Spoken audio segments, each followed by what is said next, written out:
Ms. Foote. The Honourable Member for Random Buren St. George's. Thank you, Mr. Speaker, and I'm pleased to rise today to speak to this motion for my Liberal colleague, the member for Ottawa South, on the very serious issue of wasteful partisan advertising. And I'm delighted to be splitting my time with the Honourable Member for Winnipeg North. All members of this House have an obligation to ensure the hard-earned dollars of taxpayers are spent responsibly, which is why this debate on the use of public funds for partisan, ineffective advertising is so very important. At a time when this Conservative government preaches fiscal restraint and belt-tightening to everyone else, it has spent hundreds of millions of dollars on self-promotion. Mr. Speaker, for over 9 years, the Conservatives have used taxpayer money to broadcast highly partisan advertising, often containing little to no useful information. Between fiscal years 2006-7 and 2014-15, the Government of Canada spent $758 million on advertising. According to figures revealed in media reports today, this Conservative government is planning to spend $13.5 million to promote its pre-election budget in April and May alone. $13.5 million of taxpayer money to promote targeted tax breaks. They have wasted millions of dollars on advertising during high-profile events, when the cost to do so is so much higher, such as the Academy Awards, the Grammys, the Super Bowl, the World Junior Hockey Championships, and the NHL playoffs, while refusing to disclose the cost to Canadians. The Conservatives have repeatedly used taxpayer money to play highly partisan advertising during some of the most expensive time slots on television, including the Super Bowl and Stanley Cup Finals. A time slot which, by the way, cost over $100,000 for a 30-second ad. This is simply unacceptable and irresponsible, and I can only imagine the number of young students who could find jobs with that money, Mr. Speaker. It is just not Liberals who are concerned about this issue. The Canadian Taxpayers Federation, an organization where the Minister of Defence served as CEO and the Conservative member for New Brunswick Southwest served as National Director, has called on the government to end these taxpayer-funded partisan ads. In a recent release, the organization's federal director said, and I quote, "If a government can use public dollars to inform Canadians by conveniently putting a positive spin on the government party's policies at the same time, they probably will.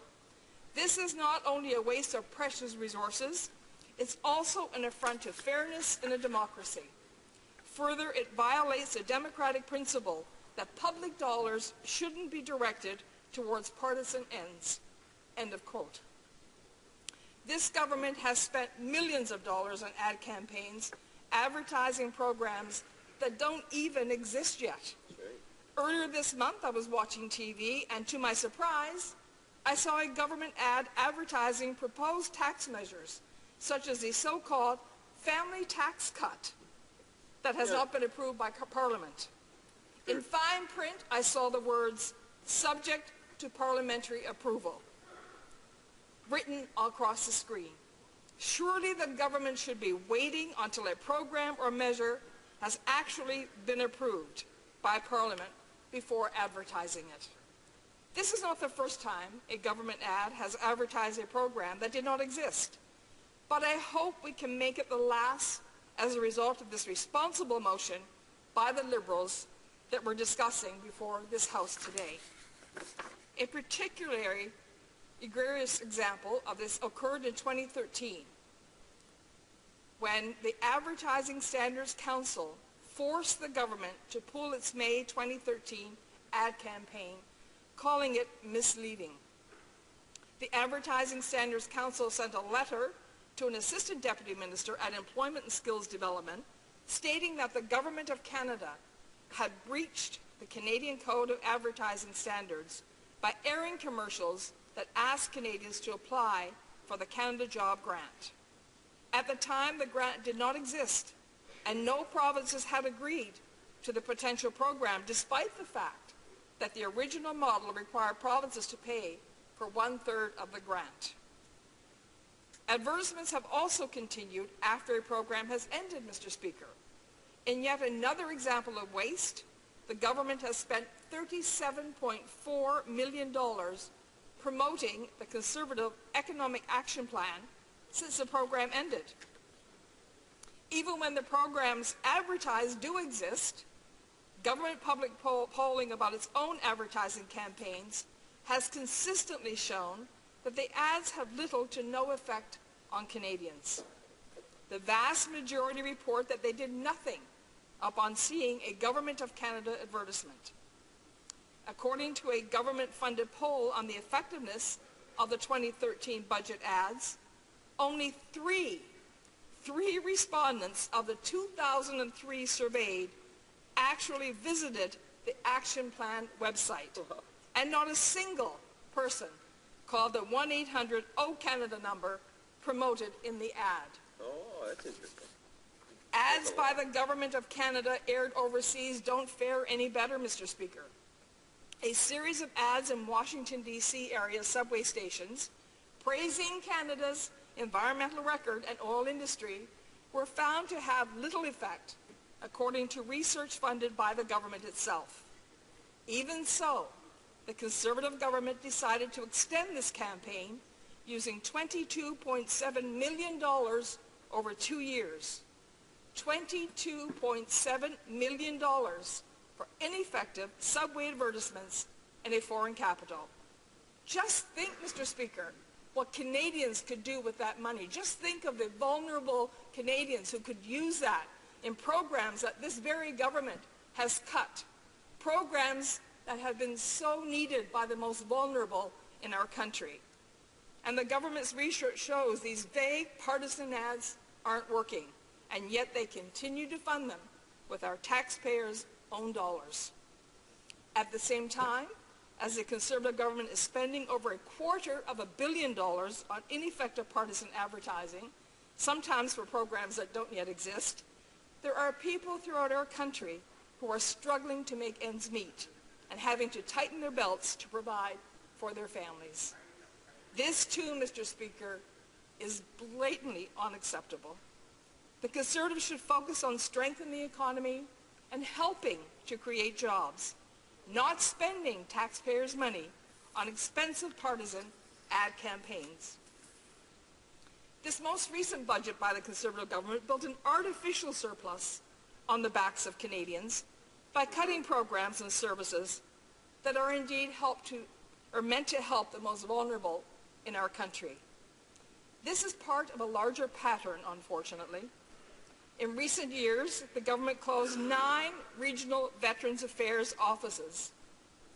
Veterans Affairs, Mr. Speaker, who really need our support, who have given so much on behalf of our country. And yet, when they need us to be there for them, this government isn't there. Shame. They've ended funding to low-income cooperative housing units. They've raised the age of eligibility for old age security from 65 to 67. And I can tell you, Mr. Speaker, I know people who just can't work beyond age 65. And if they're not eligible until age 67, they're going to have to turn to programs in the provinces, assisted welfare programs, which pay a lot less than they would get on old age security. It is not right that throughout our country we're seeing reduced health care funding to the provinces by nearly $36 billion in the name of financial prudence and austerity.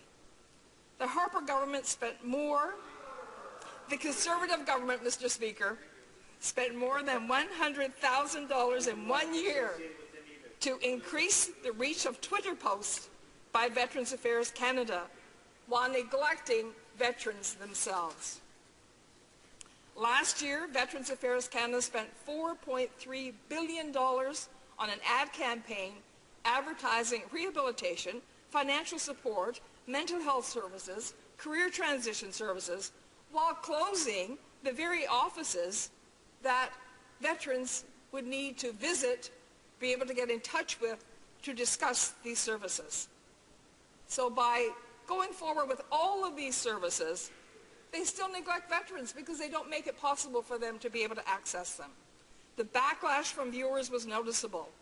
According to an internal analysis, when asked to describe the main point of the ad, some 150 people who saw the ads said it was either that veterans were being neglected or government self-promotion for not doing enough for veterans. Despite the backlash, the department claimed the campaign was effective.